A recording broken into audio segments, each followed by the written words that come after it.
অতিরিক্ত তেলবাজিতে যেটা হয় আর কি, আমার মনে হয় যে আমাদের সরকারের যিনি একজন খুবই গুরুত্বপূর্ণ ব্যক্তি, ট্রাম্পের গাজা বাহিনীতে বাংলাদেশের ইউনুস বাহিনী অংশ নেবার আগ্রহ প্রকাশ করছে কেন?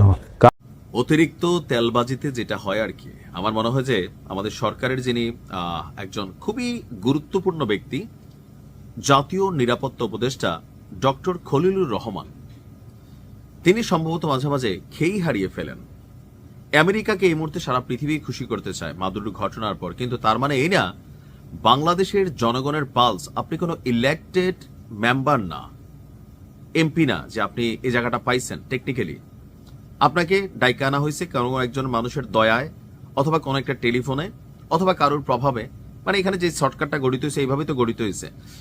আপনি এই দেশের যে মানুষ, তাদের যে আবেগ অনুভূতির জায়গা গাজাকে নিয়ে, সেই জায়গাটায় আপনি কি একবার চিন্তা করছেন? খলিল ভাইয়ের এক বক্তব্য নিয়ে ব্যাপক তীব্র সমালোচনা, অনেকে গালাগালিও করতেছেন। কেন? যুক্তরাষ্ট্রের প্রেসিডেন্ট ডোনাল্ড ট্রাম্পের শান্তি পরিকল্পনা, আচ্ছা কে মনে করেন যে ডোনাল্ড ট্রাম্প শান্তির কোনো পরিকল্পনা করে? বাট খলিল ভাই মনে করে। শুধু মনে করে না, তিনি একটা আগ্রহ প্রকাশ করেছেন যে ডোনাল্ড ট্রাম্প গাজাতে একটা শান্তি পরিকল্পনা করছে। সেই পরিকল্পনায় যে বাহিনী আছে, রক্ষা বাহিনী, তো সেই আইএসএফ এর যেই রক্ষা বাহিনী, সেইখানে নীতিগত আগ্রহ দেখিয়েছে বাংলাদেশ। এখন বাংলাদেশ কি খলিল ভাই? অবশ্যই না। এটা তার ব্যক্তিগত চিন্তা, জনগণের আবেগের বিপরীতে একটা ভূমিকা। ওয়াশিংটনে এই মুহূর্তে তিনি সফররত আছেন। সেখানে আমাদের সরকারের জাতীয় নিরাপত্তা উপদেষ্টা ডক্টর খলিলুর রহমান মার্কিন কর্মকর্তাদের কাছে তার এই অবস্থান তুলে ধরেছেন। আর প্রধান উপদেষ্টার প্রেস উইং এক বিবৃতিতে এই তথ্য জানিয়েছে। বলা হচ্ছে যে গত 9 জানুয়ারি মার্কিন পররাষ্ট্র দপ্তরের নীতি নির্ধারণী পর্যায়ের কর্মকর্তাদের সঙ্গে একটা বৈঠক হয়েছে। সেখানে জাতীয় নির্বাচন, দ্বিপাক্ষিক অর্থনৈতিক সহযোগিতা, ভিসা নীতি, রোহিঙ্গা সংকট, আন্তর্জাতিক শান্তি রক্ষায় বাংলাদেশের ভূমিকা। ট্রাম্প শান্তির দূত বা শান্তির বাহক, বা ট্রাম্পের মাথায় শান্তি নিয়ে বিশ্বে কোনো পরিকল্পনা কাজ করে এটা পাগল ছাড়া আর তেলবাজ ছাড়া আমার মনে হয় যে এই মুহূর্তে সারা পৃথিবী থেকে বিশ্বাস করে খলিল ভাই। আমার মনে হয় যে আপনি ওইখানে গিয়ে একটু আবেগে আপ্লুত হয়েছেন, অথবা আপনার কোনো আমেরিকার নাগরিকত্ব আছে কিনা আমি জানি না, যে ভবিষ্যতে গিয়ে আবার আপনার কাজে লাগবে। নানান আলোচনা আছে আপনাদের নাগরিকত্ব নিয়ে। আপনার এই বক্তব্যটা কোনোভাবে বাংলাদেশের মানুষের আবেগ অনুভূতির জায়গা থেকে সাপোর্ট করেন। কারণ আমি ভাই অনেকগুলা পেজ হারাইছি, চ্যানেল হারাইছি এই গাজার পক্ষে কথা বইলা, বীরদের পক্ষে কথা বইলা। বাস্তবতা তো আমরা ভুক্তভোগী, তাই না? প্রধান উপদেষ্টার প্রেস উইং বলছে, বৈঠকে ডক্টর খলিলুর রহমান গাজায় আন্তর্জাতিক স্থিতিশীলতা রক্ষার লক্ষ্যে গঠিতব্য যে বাহিনী, সেখানে বাংলাদেশের অংশগ্রহণের বিষয়টি উত্থাপন করলে যুক্তরাষ্ট্র তা ইতিবাচকভাবে গ্রহণ করে। মার্কিনী কর্মকর্তারা একে একটি সংবেদনশীল গুরুত্বপূর্ণ উদ্যোগ হিসাবে উল্লেখ করেছেন। বলছেন যে বাংলাদেশের সাথে আপনার নিবিড়ভাবে কাজ করতে আগ্রহী। যুক্তরাষ্ট্রের একাধিক কর্মকর্তা ইসরায়েলি সূত্রের বরাতে জানা যায়, গাজায় মোতায়েন হতে যাওয়া আন্তর্জাতিক স্থিতিশীলতা বাহিনীর নেতৃত্বে একজন মার্কিন 2 তারকা জেনারেল নিয়োগের পরিকল্পনা করছে ট্রাম্প। এর মাধ্যমে গাজার নিরাপত্তা পুনর্গঠনে যুক্তরাষ্ট্রের রাজনৈতিক, বেসামরিক, সামরিক ভূমিকা আরো জোরদার হবে। অর্থাৎ ওইখানে আমাদের দেশের আর্মি অথবা কোন একটা সশস্ত্র বাহিনী যাবে, লাইক জাতিসংঘের মতো। ওইখানে গিয়ে কি করবে? কাদের বিরুদ্ধে তারা হাত তুলবে, মেশিন চালাবে? আমাদের বীরদের বিরুদ্ধে, আমাদের সেখানের ভাইদের বিরুদ্ধে। আমি মনে করি বাংলাদেশের কোনো ধর্মপ্রাণ আর্মি অফিসার বা কোনো সদস্য এই মিশনে যাইতে চাবে না। তারপরেও ভালো বেতন টেতন দিবে, সুযোগ সুবিধা দিবে। জাতিসংঘের যে কোনো ব্যাপারে আমার কোনো দ্বিমত নাই, কিন্তু এখানে যাওয়া মানেই হচ্ছে বীরদের বিরুদ্ধে অবস্থান নেওয়া, এদেশের মানুষের আবেগের বিরুদ্ধে অবস্থান নেওয়া। আপনার এই পয়সাটা সেখানে অনেক মায়ের কান্না, বাবার আহাজারি, এগুলার মধ্যে দিয়ে আপনি এই পয়সা যারা হজম করবেন, আপনার পরিবারে এটা ইফেক্ট হবে ভাই। কারণ আমাদেরকে পাঠানোই হবে কাদেরকে? ধরার জন্য, সাইজ করার জন্য বীরদেরকে, সেখানে মানুষদেরকে।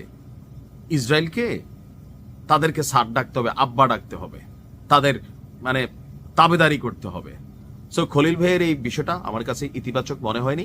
মনে হয়েছে এটা বাংলাদেশের মানুষের ভাবাবেগ এটার বিপরীতে গিয়েছে। ট্রাম্পের গাজা বাহিনীতে বাংলাদেশের ইউনূস বাহিনী অংশ নেবার আগ্রহ প্রকাশ করছে কেন? কার স্বার্থে, কিসের স্বার্থে? দর্শক, আপনারা ইতিমধ্যে সংবাদ মাধ্যমের কল্যাণে জেনেছেন যে যুক্তরাষ্ট্রের প্রেসিডেন্ট ডোনাল্ড ট্রাম্প গাজার জন্য যে ইন্টারন্যাশনাল স্টাবিলাইজেশন ফোর্স বা আন্তর্জাতিক স্থিতিশীলতা বাহিনী গঠনের পরিকল্পনা করেছেন, তার অংশ হতে আগ্রহ প্রকাশ করছে বাংলাদেশের অন্তর্বর্তী সরকার। জবাবে যুক্তরাষ্ট্র জানিয়েছে তারাও গুরুত্বপূর্ণ এ বিষয়ে বাংলাদেশের সাথে একযোগে কাজ করতে আগ্রহী।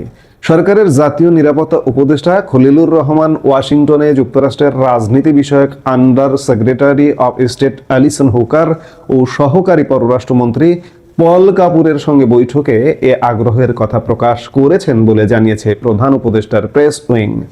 তবে মার্কিন প্রশাসনের দিক থেকে এসব বিষয়ে কোনো তথ্য প্রকাশ করা হয়নি। গাজায় ডোনাল্ড ট্রাম্প প্রস্তাবিত বাহিনীতে বাংলাদেশের যোগ দিতে আগ্রহী সরকারের তরফ থেকে এটি প্রকাশের পর এ নিয়ে নানা আলোচনা সমালোচনা শুরু হয়েছে। যে মুহূর্তে মুসলিম দেশগুলো ট্রাম্প বাহিনীতে যোগদান করবে কিনা সেই বিষয়ে দ্বিধান্বিত, এমনকি বাংলাদেশের এই মুহূর্তে তথাকথিত ভ্রাতৃপ্রতিম দেশ পাকিস্তান পর্যন্ত দ্বিধান্বিত, সেই মুহূর্তে আমাদের অন্তর্বর্তী সরকারের একজন প্রতিনিধি জাতীয় নিরাপত্তা উপদেষ্টা ট্রাম্প প্রশাসনকে নিজ গরজে অফার দিচ্ছেন যে আমরা আপনাদের গাজা বাহিনীতে অংশ নেব। এটা কেন? এটা একটা চাটাচাটি। আসলে ট্রাম্প প্রশাসনকে বা মার্কিন যুক্তরাষ্ট্রকে এমনভাবে চেটে দেওয়া যে চেটে দেওয়ার বিনিময়ে হলেও ডক্টর ইউনূসের পরিকল্পনায় যে ক্ষমতা আসছে, যে নির্বাচন আসছে, একটা জিনিস চিন্তা করুন। আসলে ডক্টর ইউনূস চলে যাচ্ছে মাত্র এক মাস। এই যে আমার সেনাবাহিনী জাতিসংঘ মিশনের বাইরে কোথায় পাঠাবো, এটা তো একটা নীতি নির্ধারণী সিদ্ধান্ত। এটা নিশ্চয়ই নির্বাচিত সরকারের সিদ্ধান্ত নেবার কথা। নির্বাচিত সরকার সিদ্ধান্ত নেবে আমি চলে যাচ্ছি এক মাস পরে, আমি ইতিমধ্যেই একটা প্রভাবশালী দেশকে উস্কায় দিচ্ছি, প্রভাবশালী দেশকে একটা আত্মঘাতী প্রস্তাব দিয়ে দিচ্ছি। আমি আগেই বললাম যে মুসলিম দেশগুলো, এমনকি পাকিস্তান পর্যন্ত দ্বিধান্বিত যে ট্রাম্প বাহিনীতে যোগদান করবে কিনা, সেখানে আমি নিজে উস্কিয়ে দিচ্ছি। আজকে এক মাস পরে ইউনূস সরকার যদি চলেও যায়, যে নির্বাচিত সরকারটা আসবে সেই নির্বাচিত সরকারটার জন্যও কিন্তু একটা বিপদ তৈরি করে গেলেন। কারণ মার্কিন যুক্তরাষ্ট্র কদিন পরে বলতে পারবে যে আপনাদের অন্তর্বর্তীকালীন সরকার তো আমাদেরকে এমন প্রস্তাব দিয়েছিলেন, এখন আপনি আসতে চাইছেন না কেন, যদি আসতে অস্বীকার করে। দেখুন, গাজা ইসরায়েল এই ইস্যুটা এমন একটা ইস্যু, এখানে যুদ্ধবিরতি বা অস্ত্রবিরতি কার্যকর হয়ে যায়, কিন্তু তারপরেও কোনো অস্ত্রবিরতি, কোনো যুদ্ধবিরতি মানে না ইসরায়েল। ডোনাল্ড ট্রাম্প ঘটা করে অস্ত্রবিরতি, যুদ্ধবিরতির একটা আয়োজন করলেন 2 মাস আগে, অথচ গত বৃহস্পতিবারেও ইসরায়েলি হামলায় ফিলিস্তিনে নিহত হয়েছে 14 জন। নিহতদের মধ্যে শিশু, বরাবর যেমন শিশু থাকে তেমন শিশু আছে। চিকিৎসা সূত্রের বরাতে এক প্রতিবেদনে এ তথ্য জানিয়েছে কাতার ভিত্তিক সংবাদ মাধ্যম আল জাজিরা। সেখানে বাংলাদেশ প্রস্তাব করছে যে আপনার গাজা বাহিনীতে আমি থাকছি। যুক্তরাষ্ট্রের পরিকল্পনা অনুযায়ী একজন মার্কিন জেনারেল এই বহুজাতিক বাহিনীর নেতৃত্ব দেবেন, কিন্তু হামাস যদি সম্মতি না দেয় তাহলে এতে যুক্ত দেশগুলো ফিলিস্তিনি গোষ্ঠীটির সঙ্গে সংঘাতে জড়িয়ে পড়ার ঝুঁকিতে পড়তে পারে।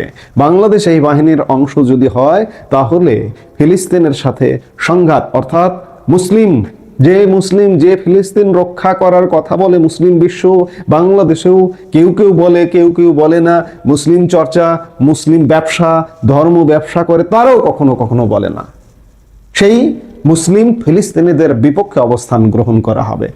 যেখানে পাকিস্তান সরকার এই গাজা বাহিনীতে যোগদান করার বিষয়টি বিবেচনা করছে, এমনকি যুক্তরাষ্ট্র প্রশাসনকেও পাকিস্তান তাদের অবস্থানের কথা জানিয়েছে। তবে এখনো কোনো চূড়ান্ত সিদ্ধান্ত হয়নি।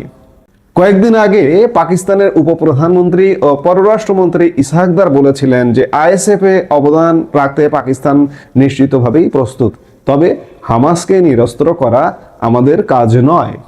কয়েক মাস ধরেই আইএসএফ এর ম্যান্ডেট, কাঠামো সহ সংশ্লিষ্ট বিষয় নিয়ে যুক্তরাষ্ট্রের সঙ্গে আলোচনা চালিয়ে যাচ্ছে পাকিস্তানও। যুক্তরাষ্ট্রের পররাষ্ট্রমন্ত্রী মার্কো রুবিও সম্প্রতি এক সংবাদ সম্মেলনে বিষয়টি নিশ্চিত করেছেন। তিনি আইএসএফ এর অংশ হওয়ার প্রস্তাবের জন্য পাকিস্তানকে ধন্যবাদ জানান। আসলে পাকিস্তানও প্রস্তাব দিয়েছিল, দিয়ে পরে দ্বিধায় পড়ে গেছে যে আসলে পরিণতি কি হবে। নিজ দেশে তারা প্রতিবাদের সম্মুখীন হবে, মুসলিম বিশ্বে তারা প্রতিবাদের সম্মুখীন হবে।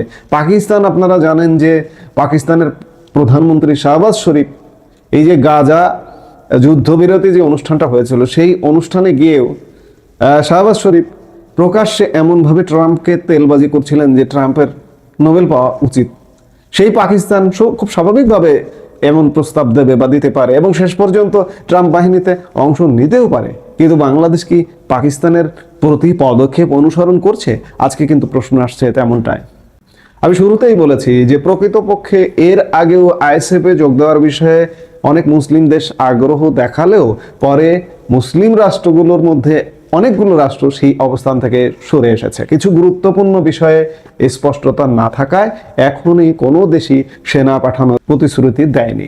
16 ডিসেম্বর যুক্তরাষ্ট্রের সেন্ট্রাল কমান্ড দোহায় একটি সম্মেলনের আয়োজন করে, যেখানে পাকিস্তান অংশ নেয়।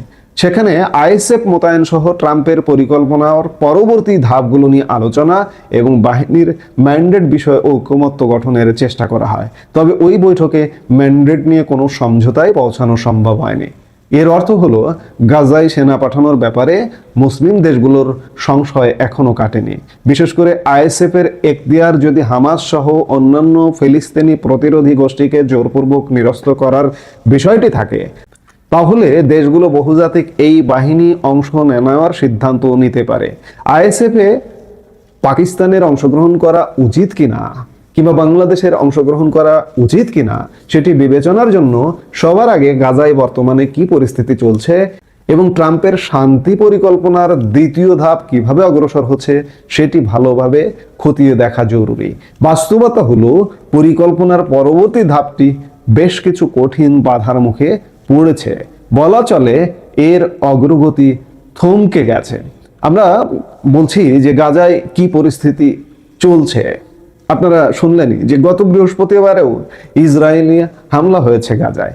এই পরিস্থিতির মধ্যে বৃহস্পতিবারে হামলা হয়েছে, গতকালকে বৈঠক হয়েছে।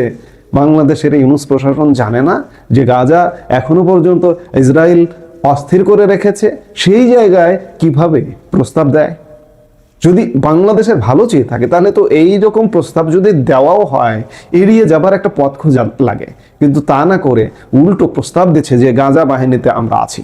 ট্রাম্পের পরিকল্পনায় দ্বিতীয় ধাপে রয়েছে গাজার জন্য শাসন ব্যবস্থা গড়ে তোলা, ইসরায়েলি বাহিনীর আরও প্রত্যাহার, হামাসকে নিরস্ত্র করা ও আইএসএফ মোতায়েন। তবে গাজার অন্তর্বর্তীকালীন শাসন তদারকির দায়িত্বে ট্রাম্পের নেতৃত্বে যে বোর্ড অফ পিস গঠন করার কথা বলা হচ্ছে সে বিষয়ে এখনো কোনো আনুষ্ঠানিক ঘোষণা আসেনি। একইভাবে গাজার দৈনন্দিন প্রশাসনিক দায়িত্ব পালনের জন্য যে ফিলিস্তিনি টেকনোক্র্যাট কমিটি গঠনের কথা, সেই কমিটির সদস্যদেরও নাম প্রকাশ করা হয়নি। যুক্তরাষ্ট্রের পররাষ্ট্রমন্ত্রী মার্কো রুবিও জানিয়েছেন এসব শিগগিরই করা হবে, কিন্তু এটা এখন পরিষ্কার যে পরিকল্পনা নিয়ে অস্পষ্টতা ও ঐকমত্যের ঘাটতি রয়েছে। গাজায় একটি দুর্বল অস্ত্র বিরতি কার্যকর হয়েছে বলেই এখনো পর্যন্ত ইসরায়েলি হামলা সেখানে বিদ্যমান। প্রতিদিনই ইসরায়েল যুদ্ধবিরতি ভঙ্গ করছে, সেই সঙ্গে পশ্চিম তীরে সামরিক কর্মকাণ্ডের মধ্যে নতুন বসতি গড়ে তুলছে। অক্টোবরে অস্ত্রবিরতি কার্যকর হওয়ার পর থেকে এখন পর্যন্ত ইসরায়েলি হামলায় শত শত ফিলিস্তিনি নিহত হয়েছেন। শীর্ষ ইসরায়েলি কর্মকর্তারা বারবার বলছেন শান্তি পরিকল্পনা মেনে তারা গাজা থেকে সম্পূর্ণ সেনা প্রত্যাহার করবে না, সেক্ষেত্রে হামাস অস্ত্র ত্যাগ করবে না। সম্প্রতি এক হামাস কর্মকর্তা বলেন, আলোচনা অচলাবস্থায় আইএসএফ এর দায়িত্ব ও ভূমিকা নিয়ে কোনো ঐকমত্য হয়নি। হামাসের সমর্থন ছাড়া গাজায় আইএসএফ মোতায়েন কার্যকর হবে না। বাংলাদেশের আইএসএফ এর অংশ নেওয়ার এই সিদ্ধান্ত বাস্তবতার বিরুদ্ধে যাবে। যদি আইএসএফ এর দায়িত্ব হয় হামাসকে নিয়ন্ত্রণ করা, তাহলে বাংলাদেশের এমন প্রস্তাব না দেওয়াই উচিত ছিল। তা না হলে বাংলাদেশি সেনারা সরাসরি হামাস ও অন্যান্য প্রতিরোধী গোষ্ঠীর সঙ্গে সংঘর্ষে জড়িয়ে পড়বে। বাংলাদেশ সেনাবাহিনী কিংবা বাংলাদেশের মতো একটি মুসলিম দেশের ফিলিস্তিনিদের রক্ষা করার দাবি ও বিশ্বাসযোগ্যতা হারিয়ে ফেলবে। বাংলাদেশি সেনারা যদি ফিলিস্তিনিদের সঙ্গে সংঘর্ষে জড়িয়ে পড়ে, তার পরিণতি নৈতিক এবং জনমত প্রতিক্রিয়া দুই ক্ষেত্রেই ভয়াবহ হবে। অর্থাৎ বাংলাদেশ এক ভয়াবহ উনুনের মুখে দাঁড়িয়ে গেল এমন একটি আত্মঘাতী প্রস্তাব দিয়ে। আপনাদের মনে পড়ে নিশ্চয়ই যে মানবিক করিডোর ইস্যুতে বাংলাদেশের অন্তর্বর্তী সরকার, বিশেষ করে এই খলিলুর রহমান, মিয়ানমারে যে মানবিক করিডোর সেটি নিয়ে বেশ সরব ছিল। আজকে আরেকটি যাবার মুহূর্তে, আমরা বলছি যে যাবার মুহূর্তে এমন সিদ্ধান্ত হবে, এমন কোনো বাংলাদেশের পক্ষে প্রতিনিধিত্ব করে এমন কোনো প্রস্তাব কাউকে তো দেওয়া উচিত না, এমন আত্মঘাতী প্রস্তাব। এটি সত্যিকার অর্থে মুসলিম বিশ্বের সঙ্গে কিংবা ফিলিস্তিনের জনগণের সঙ্গে বাংলাদেশকে মুখোমুখি করে ছাড়ছে ট্রাম্প বাহিনীতে অংশগ্রহণ করার মাধ্যমে। এটিও বলতে হবে যে নিঃসন্দেহে একটি আত্মঘাতী সিদ্ধান্ত। ইউনূস প্রশাসন গত 1.5 বছরে নানা আত্মঘাতী সিদ্ধান্তের মধ্যে আমাদেরকে ঢুকিয়ে দিয়েছে। ঠিক তেমনি এই যাবার বেলায় আরেকটা আত্মঘাতী কর্মে আমাদেরকে ঢুকিয়ে দেবার প্রচেষ্টা।